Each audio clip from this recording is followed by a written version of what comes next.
I just want to share what we're focused on, right? So Brett and I just came back from our senior leadership meeting. And, you hear so much, right? There's so many different things that we heard. We took tons of notes. But one thing that we're primarily focused on is growing our licensed agents. All right, we need to grow that number, guys, because the way we look at ourselves is we don't have enough hours in a day to service all of the clients that need help, right? We've heard all the statistics about, how America's doing economically, right? Now, how can we go service that? How can we put a dent in that if we don't have licensed teammates, guys? And I love what we do in terms of recruiting. I love that so much. So I'm going to tell you guys, I used to be in the field a lot more in 2020 when I left my corporate job. And something that was very pivotal to me happened in 2020 while I was trying to recruit a gentleman who went to church with me. And guys, we met with him and his wife, and they seemed like perfect prospects. And I was so excited. And this is so pivotal in my career because, when you're in that stage of your career where you're like, is this going to work for me? God, I need some validation, validate my effort, right? So it was so pivotal. And we met with him a few times and, we're talking him up. He's a school teacher and he's just struggling in his career. And I'm like, you can do this. And he was so excited, guys. And his wife didn't believe in him, though. And that was like the catalyst. His wife didn't believe in them. And so he gathered up all the evidence of why financial services would go under. Not just our company, but the industry as a whole, guys. And, this is so pivotal to me because it was so early in my career. And so, y'all, what kind of seeds are we allowing in? Like, I imagine Brett and I were at $250 in income back then. And I was so scared. I left my job. I couldn't go back. I was so scared to go all in on this, to commit on our dreams and our goals. And guys, what would have happened to us if I allowed those seeds to be planted in my head?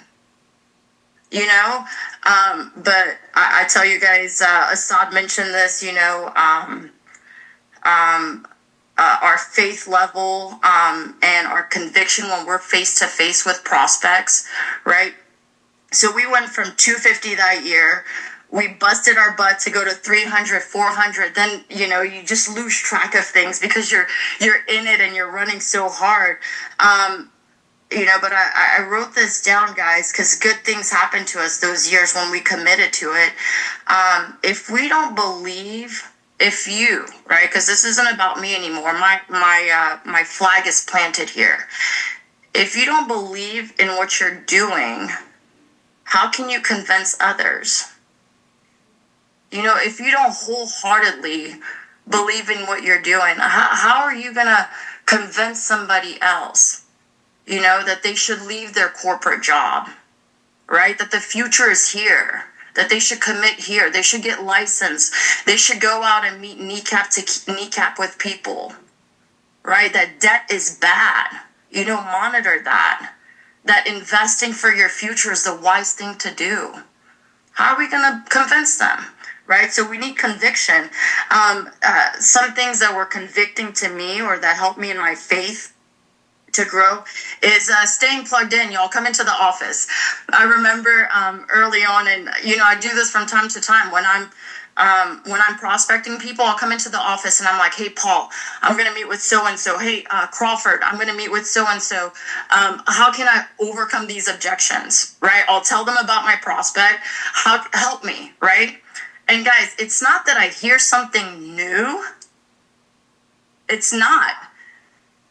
But it's that they pour on. It's that camaraderie, right? It's that shared energy of they're pouring their belief onto you. And then you're like, you lock arm. Another way to increase our conviction level is just getting our personal wins, right? Brett and I are, we're excited about growing our licensed agents, right? So we need to go make difference in people's lives, right? We need to go search for the people that are disgruntled at their jobs and they want to make more, right? So we got to go get our personal wins before I even tell my team to go get personal wins, right?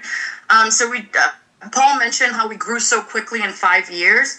But it's not just about the income, that financially benefit us, right? How exciting is this, guys? We were able to automate our tithing. So on a weekly basis, money's just going out for our church. We feel so good about that, right? Automate it, and just forget about it. Just give, automate. And, we automate our saving. Why shouldn't we automate our tithing? Thank goodness for technology, right?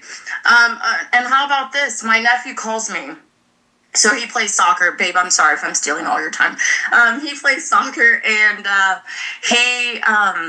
he was so excited about going to a tournament. So he's fundraising. We believe in helping, letting them work hard and earn money.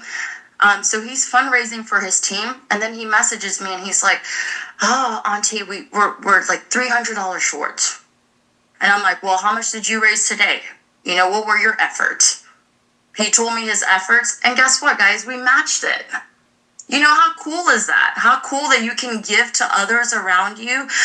You can help nonprofit organizations. You can help your church. You can help people in need around you. You can bless others, right? That's been so amazing to us. Lastly, guys, I'm going to just end with this before I hand the mic to Brett. But perfection is not the fruit of the Spirit. People that are perfect, like I was fixing my screen here, making sure that the light is just shining in. So, perfectionism is not a fruit of the Spirit. It's not. I tell Brett, I'm like, "Brett, we need the perfect presentation. We're going in. We have to have a game plan and all of that." And he's like, "Jess, imagine if Jesus, right, needed all of that.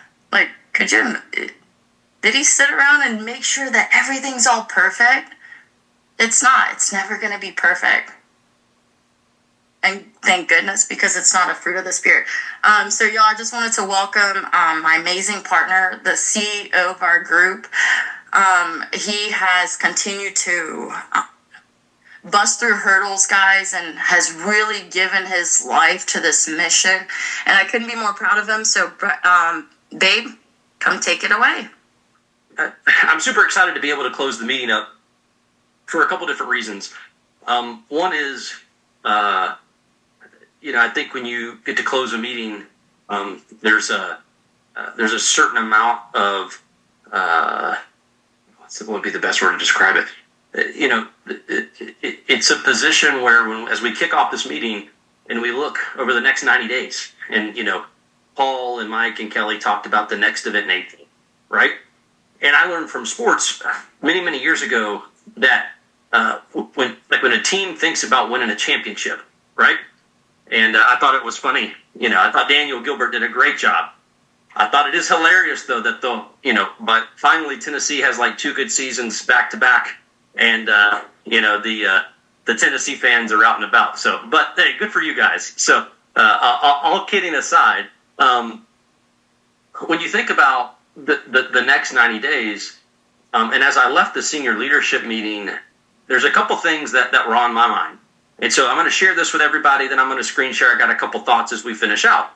But as we go forward, I think there's really one of 2 things that we have to decide where we're at, right? It's either, and I've had to do this for myself, it doesn't matter where you're at in the business, because there's always another milestone. There's always another level, whether it's a promotion or it's an income milestone, and whatever it is. We have to ask ourselves either A, I don't know what to do, which is okay, because sometimes that's why we have leadership around us. We seek outside counsel. I don't know what to do.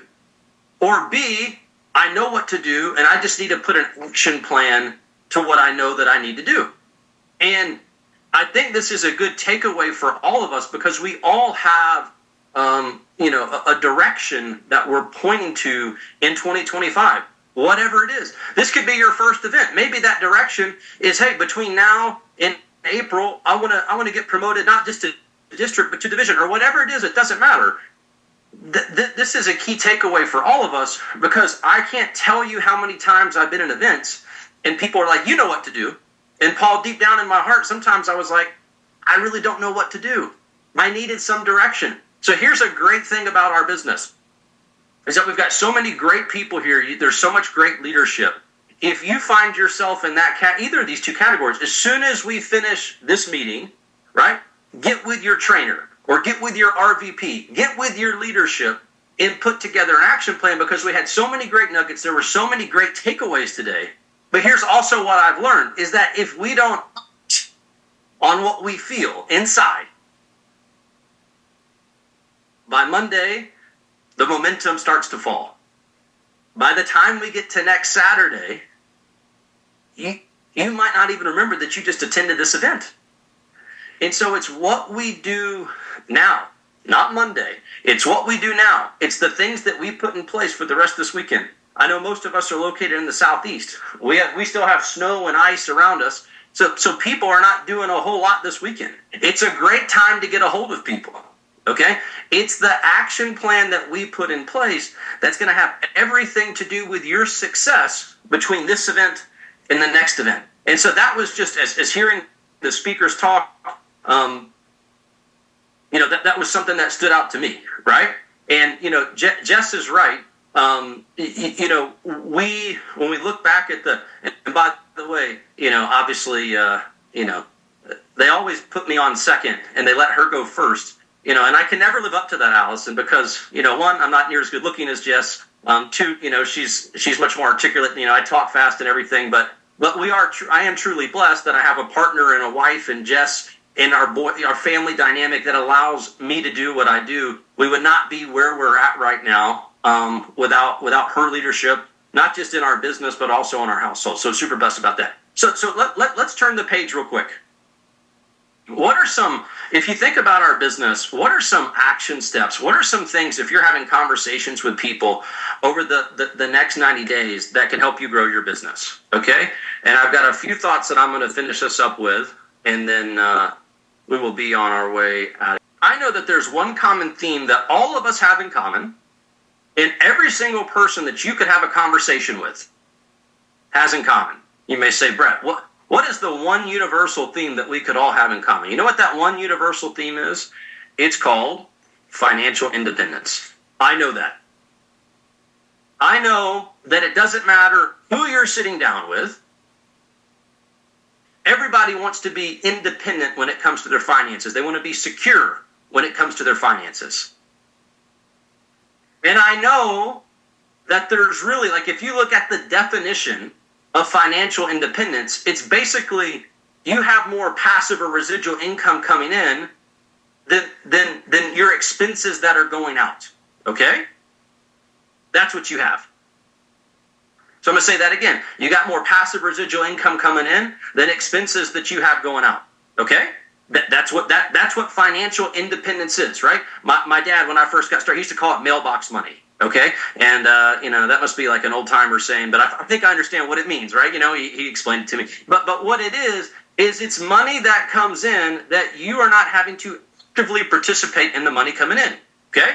So we're going to go back to financial independence, and there's two ways to get there, right? It's a business working for you, so business working, or it's money working for you. Those are the only two ways to do it. They say, well, Brett, what if I own, 10 real estate properties? Well, that would either be a business or money or both, right? So everything that you could think of would fall into these two categories. And a takeaway for everyone here is that a business working for you, that is what we all came here today to learn about. We all came here today, and we got so many great nuggets. So thank you to, Paul and Kelly and Mike and the whole Ridley organization and Allison and Lexi and the whole Pinker family. Thank you for everybody who pours in, because all I had to do was plug in, and I got so many great takeaways. But this is all about getting the business working for you. And here's what's exciting is that, sometimes I'll just look at, what does like a franchise, like if you owned a Dunkin' Donuts, what would you have to pay and what would you net out of it? Y'all, you'd have to have like a liquid net worth of at least $1 million, depending on where the location is. It's several hundreds of thousands of dollars to maybe make somewhere between $100,000 to $150,000 a year. Isn't it crazy that you can build a business here with just sweat equity? There's no limits, there's no quotas, none of that, right? So the goal for all of us should be, hey, what if we could build a business that pays us $25,000 a month, $300,000 a year, that you can create ownership for and keep that in your family for as long, right, as possible, right? As long as that business exists, income will be kicked out. That's an amazing thing that you could do here. But take a step back. Because a lot of times I hear people, and the company's doing this whole promo on the wall of wealth. Let me just give you a couple recent statistics, right? There's $80 trillion that's going to move in the next 20 years. Starting last year, there's 11.2 million people per year that are retiring. There's only about 330,000 licensed financial advisors or representatives, people who are licensed to help these people, and about a third of that's going to retire out of the industry in the next 10 years. So y'all, I don't know, when you think about wanting to be in an industry where there's like this, you could not pick, the timing could not be better, right? It truly is a once-in-a-lifetime phenomenon. Primerica is uniquely positioned because everyone targets the 55 plus. And y'all, with Primerica's growth in our fee-based managed account business, and our other products for that matter, but specifically that right there, that has allowed us to compete and go toe-to-toe with anyone out there when it comes to the 55-plus marketplace. Well, but what Primerica has made the bread and butter on for years and years and years is serving that 22 to 55, what we call the middle America marketplace. So here's what's amazing, is that where the money is now, we can capture it. Where the money's going, we already have the relationship, so we're going to capture it. So if you were going to build a business in this industry, there would be no better company for you to go build that business with, right? But here's what's even more, like, we've heard the saying, like, have your cake and eat it too. And a lot of times, like, that's not possible. But I really do feel like it's possible here. Here's why. Because the money working for you, we happen to be in the business of informing people about money. Isn't that crazy? Like, these are the only two ways to get financially independent. We have a business model that allows you to get financially independent, but our whole business is built around, right, showing people how money works and growing money and growing assets. So on the left side, you're going to build this economic or financial engine that's going to allow you to have massive passive or massive residual income. And then you're going to have the know-how of knowing exactly what to do with that money so that you get financially independent. Most people have to choose between the left or the right. And here, we have both. So here's the final takeaway I'll give everybody. Because I think sometimes we can make what we do for people more complicated, right? And so here's a final takeaway. Primerica, right? And we've got all these strategic partnerships and relationships, and it's amazing, right? But we do all of that. What we do for our clients, right? We utilize a tool called a financial needs analysis. Now, many of y'all are familiar with that, and if you're not, get with your leadership, right? But the financial needs analysis allows us to capture exactly where someone is, where they want to go, how they're going to get there, and put a plan in place behind it. But really, y'all, here's what the financial needs analysis does for y'all, if you think about it. The financial needs analysis takes a look in the areas where people are spending the most money, right? Like, as an example, their insurances, okay? Their investments, their debt, their mortgage, their lifestyle, right? This is what the F&A captures. And what it does is it will show you, this could be your first time ever seeing anything for, maybe you just filled out your paperwork on Friday and someone said, hey, come to this meeting. The good news is for all of us, and we should all decide to sharpen our sword and get better at what we do. Of course, we all need to get better. Yeah, absolutely. But you have tremendous tools and technology behind you that will allow you to say, hey, if I sat down with Allison and Proctor Hensley and I said, hey, Allison, here, as a result, here are some of our findings, right? We could take X from here, right? Like, we could get you out of debt through our debt stacking plan 10 years faster, right? What we could do, actually, we could take a look at refinancing your mortgage, get you out of debt. And y'all, we have that conversation with each of the lines of business that we're in. Hey, you're overpaying on your life insurance. What if we could save you $100 a month? And y'all, guess what's going to happen? That's going to put more money towards their financial freedom plan, right? So we're going to take from these areas, and then we're going to put it towards their wealth accumulation plan. And y'all, if you think about it, how much better is that? A free financial plan that will show someone either A, you're on track, or B, you're not, or even if you're on track, here's some ways to optimize it. And y'all, if you think about it from a consumer level, someone's trying to set up a time to help them get further ahead financially, retire 5 or 10 years sooner with more dollars, get out of debt faster. Y'all, this is what our whole business model is predicated around. Sometimes we get lost in the recruiting building piece of what we do. Yeah, we give people an opportunity to build a business here.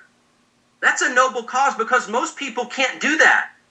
But here's my takeaway for each of you, because we got some what we call product specialists on the call. We got some amazing hierarchy builders on the call. You will decide as time goes on what's the best fit. But here's as my final thought, regardless of what that looks like for you over the next 3 to 5 to 10 years, you're not going to know that. But here's what I know. I know that we need to take action now. And I know it starts today. So I want to finish where I started. It starts with putting a plan together for you of how to get your next promotion, of how to get whatever the next milestone is. It starts today, right? Because the beautiful thing about our system is when you do better, we all do better.